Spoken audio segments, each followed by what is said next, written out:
This is the Vintage Coach Jewelry Roll, style number 7231 in the color buff, and I would estimate it was likely made in the 90s.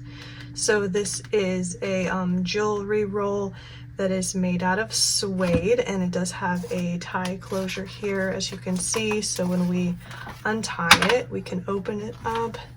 So here's what the inside looks like. It has these 3 zip compartments where you could still store your jewelry, and it's got these other 2 here, and then this little snap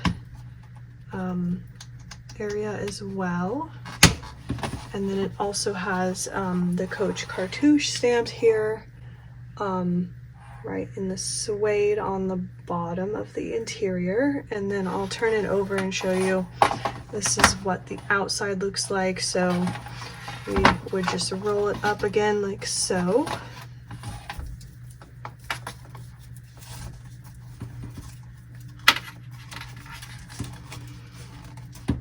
So that is the jewelry roll, style number 7231.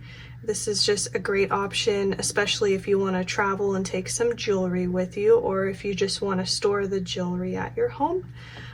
So it is available now in our online store, so if you wanted to check it out, the link will be below. But otherwise, thanks so much for watching, take care, and we'll see you in the next video.